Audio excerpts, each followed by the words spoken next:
315장입니다.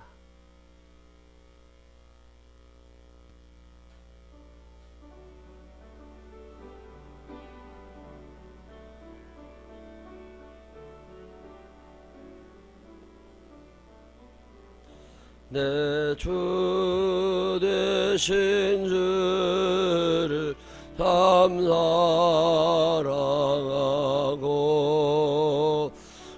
그에게 죄를 사고합니다. 그 은혜를 주신 내 예수시니 이전보다 더욱 사랑합니다. 주 날 사랑하사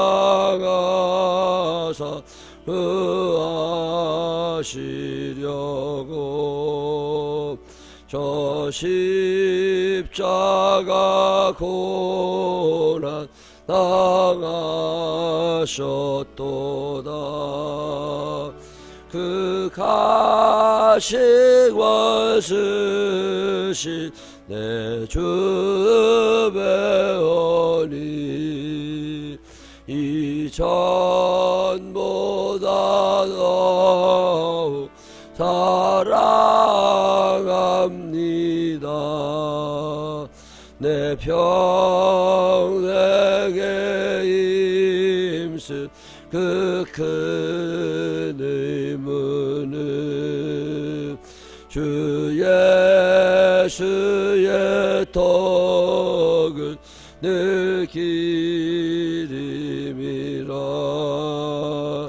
숨질 때에까지 내 할 말씀은 이전보다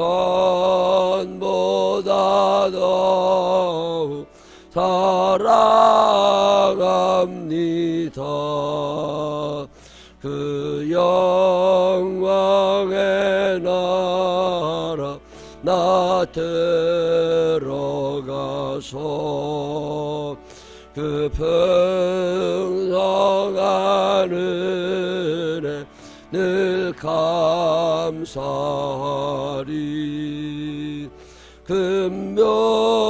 금멸육을 쓰고 나 찬송할 마. 이전보다 더욱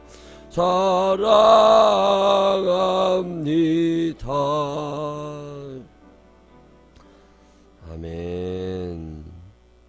사도신경으로 신앙 고백하겠습니다.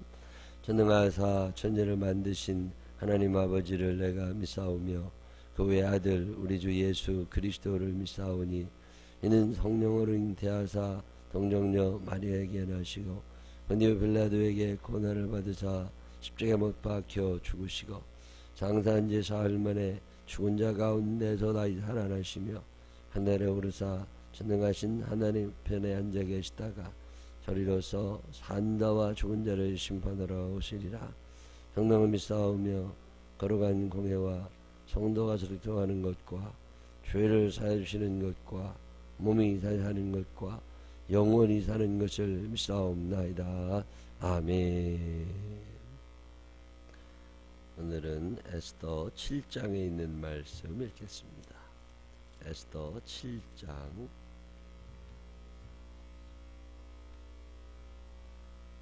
왕이 하만과 함께 또 왕후 에스더의 잔치에 가니라.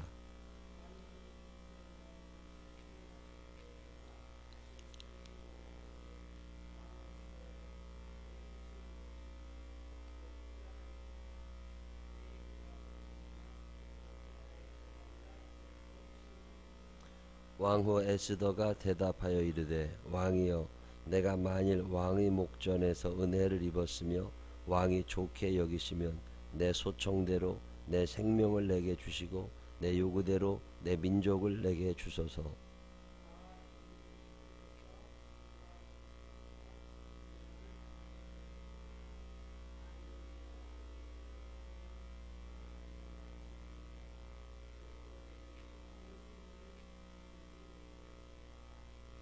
아하수에로 왕이 왕후 에스더에게 말하여 이르되 감히 이런 일을 심중에 품은 자가 누구며 그가 어디 있느냐 하니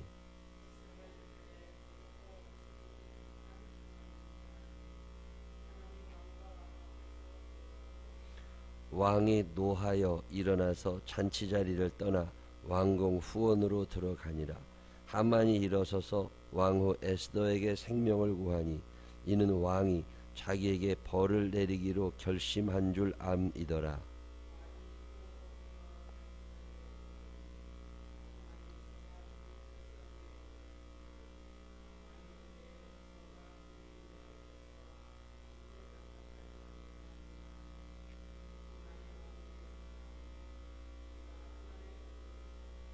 왕을 모신 내시 중에 하르보나가 왕에게 아뢰되 왕을 위하여 충성된 말로 고발한 모르드게를 달고자 하여 하만이 높이가 50규빗 되는 나무를 준비하였는데 이제 그 나무가 하만의 집에 섰나이다. 왕이 이르되 하만을 그 나무에 달라 하매 모르드게를 매달려 간 나무에 하만을 다니 왕의 노가 그치니라. 아멘. 살아계신 하나님의 은총이 우리 모두 함께 하시기를 주님의 이름으로 축원합니다.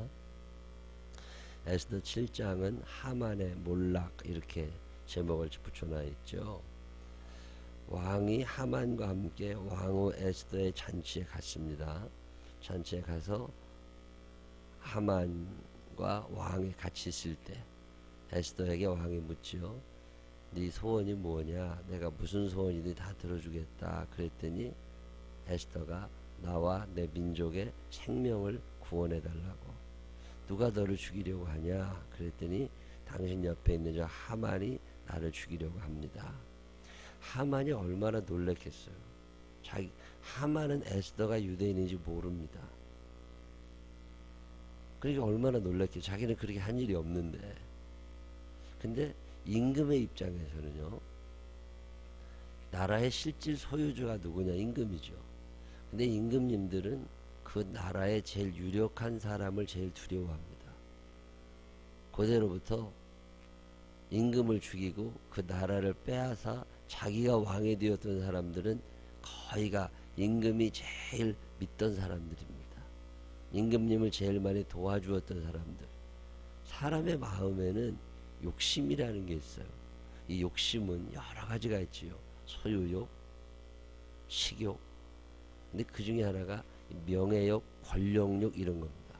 높아지고 싶어 하는 마음이 사람에게 있어요. 그래서 하만을 경계했을 수 있습니다. 거의 모든 세상을 다스리던 통치자들은 1인자들을 경계하죠. 그러던 와중에 에스더가 저 하만이 나를 죽이려 한다고. 얼마나 놀랐겠어요.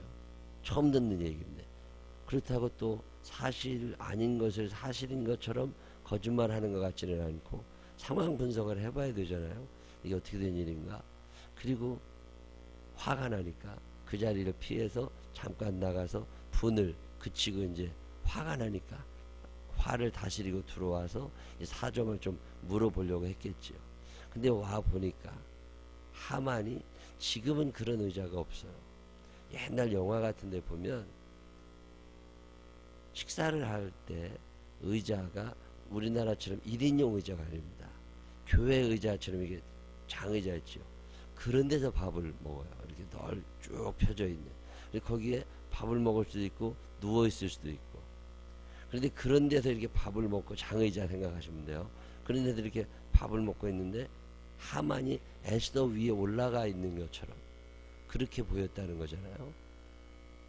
그러니까 왕이 더 화가 났고 그래서 신하를 불렀더니 신하들이 와서 하만을 잡아가는데 그때 내시한 사람이 어제 임금님의 생명을 구해서 임금님께서 상을 주었던 그 모르드게를 저 하만이 죽이려고 지금 사형틀을 만들어 놓았습니다. 이런 이야기를 해주었다. 그런 이야기가 오늘 성경 본문에 나와 있는 이야기예요. 하만이 이제 잡혀가게 됐고 모르드게가 하만을 구하려고 했던 이야기들을 다시 임금이 알게 됐고, 그 모르드게를 하만이 죽이려고 한다는 거, 그런 전후 사정을 쭉 들어보면 왕은 뭐라고 생각하겠어요?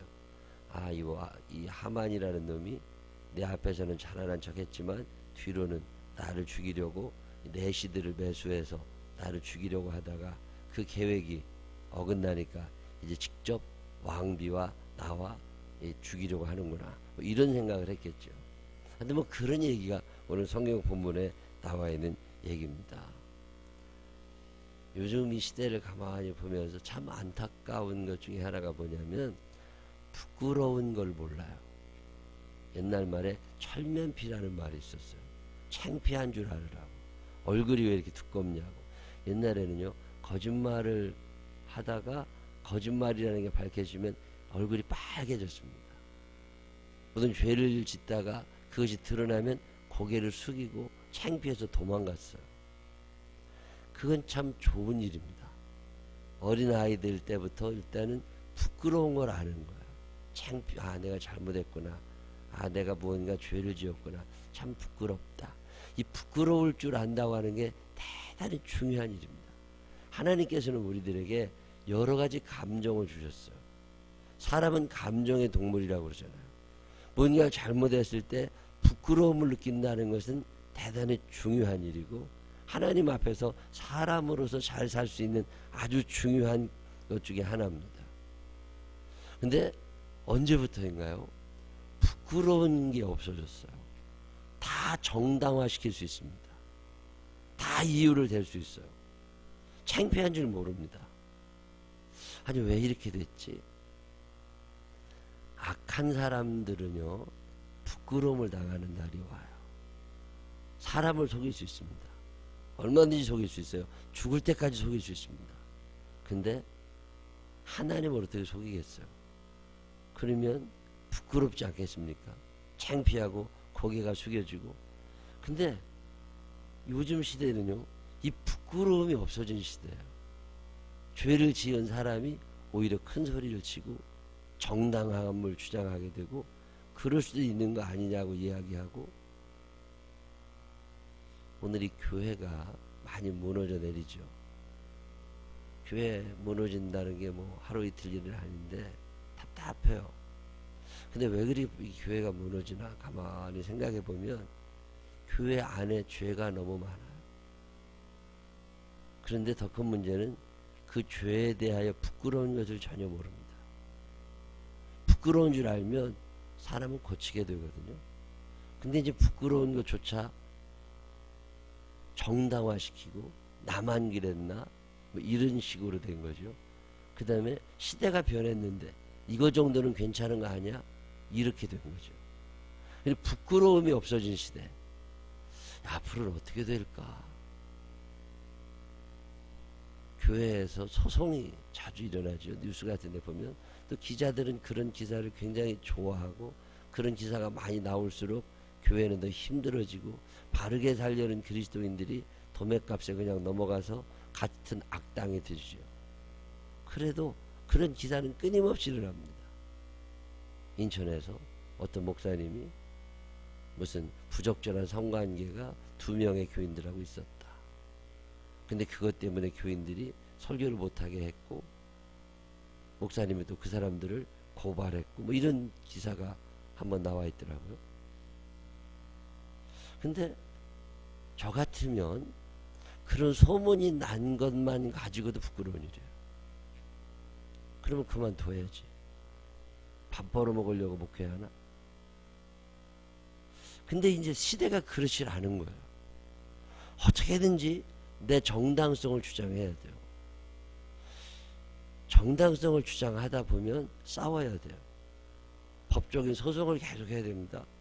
그리고 소송을 계속 하다 보면 그것이 진짜든 가짜든 관계없이 교회는 타격을 입게 되고 교인들은 많이 떠나게 됩니다. 억울하다는 거, 때로는 억울할 수도 있죠. 살다 보면 내가 하지도 않았는데 했다고 뒤집어 쓸 수도 있죠. 근데 그 억울한 일을 당함으로 해서 하나님께서 허락하신 교회와 교인들이 신앙생활을 잘 할 수 있도록 지켜질 수 있는 일이냐? 그러면 억울하면 되죠. 근데 요즘에는요, 사실이라 할지라도 아니라는 거예요. 물론 정황만 가지고 말할 수는 없죠. 증거도 있어야 되죠. 근데 가만히 보면 부끄러운 걸 몰라. 하나님이 주신 감정 중에 이 부끄러움이라는 건 대단히 중요한 감정입니다. 어린 아이들일수록 부끄러운 걸 처음엔 모르다가 조금 커나가면 부끄러운 줄 압니다. 기저귀에 똥을 싸는 것이 처음에는 부끄러운 줄 몰라요. 근데 나중에는 이게 부끄러운 일이구나. 애들 사이에 그것을 알게 되면 아이들 스스로 그 부끄러운 감정 때문에 기저귀를 치우게 되죠. 엄마 젖을 계속 빨아먹는 것이 부끄러운 일이구나, 나이가 들면. 그래서 1살, 2살 엄마 젖꼭지 빨아먹을 수 있지만 이게 조금 더 크면 이게 부끄러운 일이구나, 그걸 알아야 삶이 고쳐지죠. 근데 부끄러움 자체를 모르게 되면 성숙이 일어나질 않습니다. 창피한 걸 알아야 돼요. 자, 술을 먹는다고 하는 게 괜찮은 일이죠. 먹을 수도 있죠. 근데 술을 먹고 다른 사람에게 피해를 줄 수 있죠. 그럼 그것 자체가 부끄러운 줄 알아야죠. 술 먹고서 아파트 단지에서 크게 소리를 지르는 사람도 있어요. 근데 왜 그 사람은 그렇게 소리를 지르느냐? 충분히 이해가 됩니다. 개인적인 이유가 있을 수 있어요. 화가 나 있을 수도 있습니다. 그렇게 해서 자기 스트레스를 풀 수도 있어요. 그렇지만 그것이 창피하고 부끄러운 일이라는 것 정도는 알아야죠. 그러면 그게 다스려집니다. 근데 부끄러움이라는 감정 자체가 우리들에게서 없어져가요. 이거 얼마나 심각한 일이에요. 죄라고 하는 것은 부끄러운 거거든요. 근데 마귀가 하는 일은 부끄러움이라는 감정 자체를 없애버려요. 공부를 못한다는 게 얼마나 창피한 일이에요. 옛날에 우리가 학교 다닐 때는 1등부터 한 반에 60명 있었다. 그러면 1등부터 60등까지를 등수별로 앉혔습니다. 1등 안에는 여기 앉고 2등 안에는 저기 이렇게. 그러면 교실에 들어와보면 제가 몇 등인지 다 알아. 왜 그랬을까? 요즘에 개인적인 인격을 생각하고 자존심을 생각하고 그러면서 요즘 같으면 큰일 나죠. 근데 적어도 그때는 부끄러운 줄 알았어. 저 뒷자리에 앉는다는 게 부끄러운 줄 알았어요. 그래서 공부를 했어요. 우리 반은 선생님이 늘 1등부터 꼴등까지를 석차대로 앉혔어요. 옆반에 있는 선생님은 참 인격적이었는지 모르지만 한 번도 그렇게 한 적이 없어요. 근데 시험을 보고 나면 반평균 점수가 우리가 훨씬 늘 1등이었어요. 우리 반이. 왜 그랬을까? 결과적으로 여러 가지 방법이 있죠. 일단은 창피한 거예요. 창피하니까 서로 열심히 하고 싶어요. 근데 지금은 이 부끄러움이라는 감정 자체가 없어졌습니다. 술을 먹는다. 부끄러운 일이죠. 권사님이 담배를 피워야 된다. 부끄러운 일이죠. 신호를 위반해야 된다. 부끄러운 일이죠. 거짓말을 해야 된다. 부끄러운 일이죠. 다른 사람들이 다 비난하는 어떤 일을 나 혼자 정당하다고 우기고 있어야 된다. 창피한 일이죠. 근데 이 부끄러움 자체가 없어져 버렸어요. 공부 못한다는 게 참 부끄러운 일이죠. 강문호 목사님이라고 갈릴리교회 목사님. 그분 아버지가 목사님이시죠. 제가 옛날에 그분 설교 듣고 참 은혜 받은 적이 있는데 성막 세미나 하시던 중학교 때, 그때는 중학교 학비를 낼 때인데 그때 학비들이 싸지 않았습니다. 그래서 꽤 갔어요. 물론 지금 생각하면 아무 돈도 아니지만 그 돈이 없어서 학교 못 다니는 아이들도 많이 있었어요. 그리고 돈을 안 내면 학교에서 쫓아냈습니다. 어느 날 학교를 갔는데 담임선생님이 나오라고. 그래서 갔더니 학비를 못 낸 거야. 근데 1차 경고, 2차 경고 하는데도 돈이 없으니까 결국 학비를 못 내서 학교에서 쫓겨나게 됐어요. 그래서 아버지가 너 왜 학교에 일찍 왔냐? 그 아버지가 충남 태안에서 목회하시던 목사님이셔서 옛날 목사님들 지금도 그렇지만 참 가난했습니다. 성미 떠다 주지 않으면 먹고 살 게 없었던 게 목사님들이에요. 그러니까 먹을 것도 별로 없는데 어떻게 학비가 있겠어요. 학비를 못 주는 거예요. 그러니까 아버지가 아들을 데리고 담임선생님을 찾아가서 사정을 하더랍니다. 얘 학교를 좀 보내달라고. 공부는 잘하지 못하지만 얘 학교를 좀 갈 수 있게 해달라고. 그렇게 비는데 그 담임선생님이 법이 안 된다고. 얘 학교 못 받아준다고. 그럼 얘가 어떻게 하면 학교를 다닐 수 있느냐 그랬더니 1등을 해서 장학금을 받으면 학교를 다닐 수 있다고 그러더래요. 근데 그때 자기 성적이 60명 중에 42등이었대요. 42등짜리가 어떻게 1등을 하겠어요. 근데 그 아버지가 선생님 앞에서 그렇게 창피당하는 게 자기 마음이 너무 괴로웠대요. 그리고 공부를 못한다는 게 참 창피한 거구나 이런 걸 아는 거죠.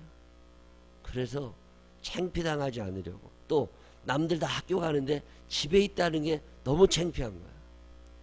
밖에 나가면 사람들이 너 왜 학교 안 갔냐? 돈이 없어 못 갔습니다.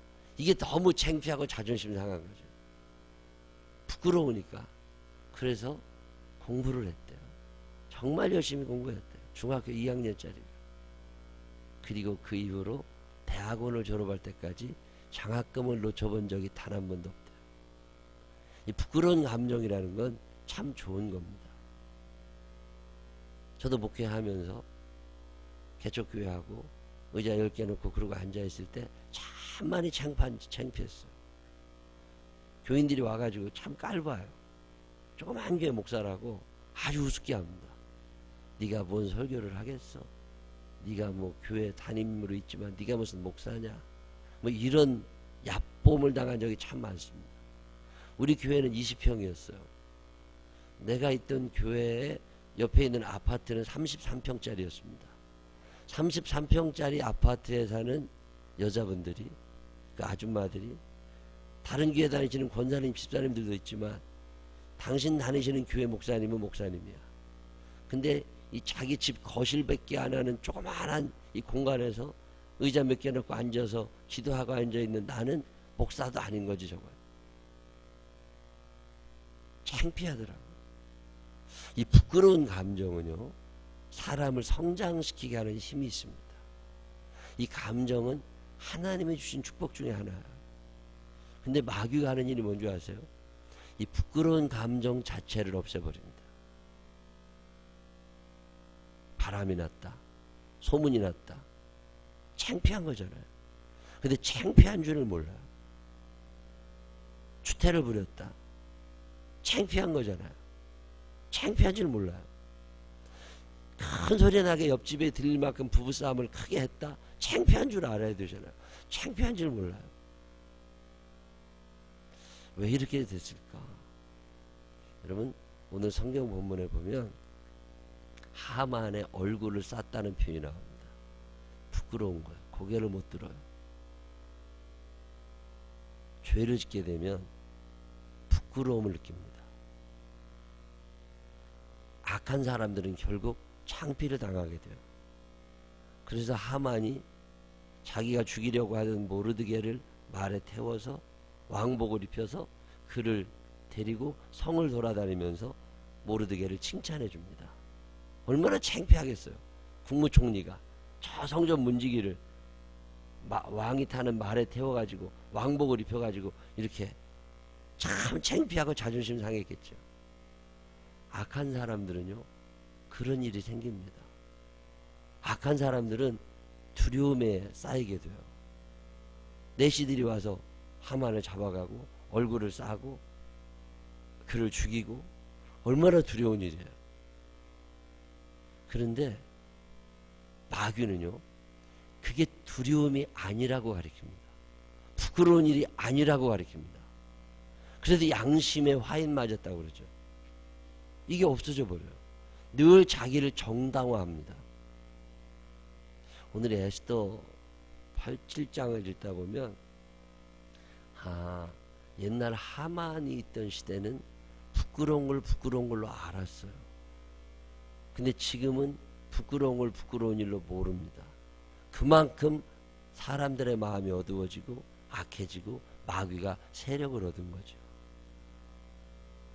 오늘도 악한 것들은 우리들에게 죄를 종용하고 죄짓고 살으라고 합니다. 그럴 때 이 죄를 피할 수 있는 방법 중에 하나가 뭐냐면 부끄러움을 느끼는 감정이에요. 반드시 죄는 부끄러운 일을 당하게 됩니다. 반드시 죄는 두려움 속에 살게 됩니다. 근데 마귀는 우리들에게 야, 너만 그런 거 아니야? 다 이렇게 넘어가도 되는 것처럼 부끄러운 줄 모르니까 반복해서 죄를 짓는 거야. 이건 보통 심각한 일이 아닙니다. 옛날에 어떤 교회 붕회를 갔는데 그 교회 목사님이 자기 교회 청년들이 많아서 참 자랑하더라고요. 그 교회 사이즈에 비해서 우리 교회보다 조금 작은 교회인데 그 교회 사이즈에 비해서 청년들이 많이 있었어요. 근데 어느 날 얘기를 들으니까 목사님이 목회를 그만두고 다른 나라로 갔대요. 그래서 왜 그랬나 하고 나중에 이야기를 들었더니 그 교회 청년들과 부적절한 관계가 있었어요. 그래서 목회를 그만두고 쫓겨나서 다른 데로 가게 됐어요. 창피한 줄 알아야 되잖아요. 근데 그 다른 데로 쫓겨난 나라에 가서 목회를 담임하면서 또 그 짓이 일어났어요. 그래서 또 그만두고 쫓겨왔어요. 왜 창피한 줄 모를까? 여러분, 마귀가 하는 일이 뭔지 아세요? 죄를 죄로 받아들이지 않게 합니다. 그래서 교회에서 해야 되는 일이 뭐냐면 이것이 죄라는 걸 가르쳐야 돼요. 하면 안 된다고. 근데 문제가 뭐냐면 이것이 죄입니다 라고 말하면 교회를 안 나와요. 그러면 가르칠 방법이 없어요. 야, 이거 어떻게 해야지? 옛날에는 이것이 죄입니다 그러면, 잘못했습니다 그러면, 아, 예, 죄송합니다, 제가 이걸 고치겠습니다, 이렇게 됐거든요. 지금은 남들도 다 그러는데 다른 게 목사님은 말 안 하는데 왜 목사님만 얘기하냐고 이렇게 되거든요. 참 어려운 시대가 됐어요. 그래도 얘기는 해야 되잖아요. 마귀가 하는 일은 우리에게서 부끄러움을 제해버립니다. 왜 그런 줄 아세요? 죄의 결과가 부끄러움이라 그래요. 죄의 결과가 두려움입니다. 그래서 마귀는 너희가 마음대로 죄를 지어도 돼? 그거 부끄러운 거 아니야, 그거 정당한 거야, 이렇게 얘기해요. 우리 어렸을 때는요, 결혼하기 전에 애기 낳으면 큰 죄인 줄 알았어. 결혼하기 전에 어떤 여자와 같이 손잡고 가면 큰일 나는 줄 알았어. 근데 지금은 결혼하기 전에 대부분 아이를 가집니다. 부끄러운 줄 모르는 거예요. 동성연애가 그래서 나오는 거예요. 부정부패가 그래서 나오는 거예요. 지금 뉴스 사회면을 흔들고 있는 많은 이야기들, 어마어마한 폭력 사건들, 상상도 못했던 범죄들, 이렇게 왜 일어나요? 창피한지 모르는 거예요. 오늘 성경은 우리에게 이거 얘기합니다. 죄의 결과 중에 하나가 부끄러움이고, 결국 그는 부끄러움을 당하게 되고 창피를 당하게 되고 두려움이 임하게 되고 결국 그 인생은 끝나게 됩니다. 근데 마귀는 그게 아니라고 말하는 거예요. 너 그거 괜찮아, 남들도 다 그래, 아, 왜 너만? 이런 식으로. 이 하만이 요즘이었으면 어땠을까? 법정 소송하겠죠. 그리고 어마어마한 변호사비를 대고 왕과 왕비를 고발했을 수 있습니다. 지금 시대는요, 부끄러움이 없어진 시대예요. 에스더 읽고 성경을 읽다 보면, 아, 그래도 옛날 사람들이 나았다, 이런 생각이 들 때가 있습니다. 저는 우리의 자녀들에게 이 부끄러운 것을 부끄러운 것으로 가르칠 수 있는 사람들이었으면 좋겠습니다. 그리고 교인들이 부끄러운 것을 부끄러운 것으로 받아들일 수 있어야 개선의 여지가 있어요. 근데 양심이 무디어지면 창피한 것을 모르게 됩니다. 그래서 얼굴을 똑바로 들고 다니게 돼요. 오늘 성경은 우리에게 이거 얘기해 줍니다. 죄의 결과가 부끄러움이에요. 죄의 결과가 두려움입니다. 죄의 결과는 파멸이에요. 근데 마귀는 그렇게 얘기하지 않습니다. 그래서 죄를 또 짓게 돼요. 바라기는 우리 생명나무교회 모든 가족들이, 이 자리에 계신 모든 분들이 죄를 부끄러움으로 하라, 멀리 할 수 있는 모두가 되시기를 주님의 이름으로 축원합니다. 기도하십시다. 하나님 아버지, 부끄러운 줄 모르는 시대를 삽니다. 죄를 짓고도 아무 이상이 없습니다. 하나님, 회개가 사라진 시대에 어떻게 천국을 이야기할 수 있고, 죄를 죄로 인정하지 않는 시대에 어떻게 죄를 고발할 수 있겠습니까? 마귀들의 꼬임이 너무 커지고 마귀들이 강하여지는 시대를 삽니다. 예수 믿는 사람들만이라도 신앙의 양심을 따라 거룩함과 성결함을 잃지 않게 하여 주시옵시고, 하나님 안에서, 하나님 앞에서 바른 생각, 바른 행동 살아갈 수 있는 우리들이 되게 하여 주시옵소서. 마귀는 우리들에게서 부끄러운 감정을 없애버리려고 합니다. 그러지 않게 하여 주시옵시고, 창피한 줄 알아 회개하고 하나님 앞에 서서 용서를 구하고 다시금 출발할 수 있는 우리들이 되게 하여 주옵소서. 예수님 거룩하신 이름으로 기도드렸습니다. 아멘.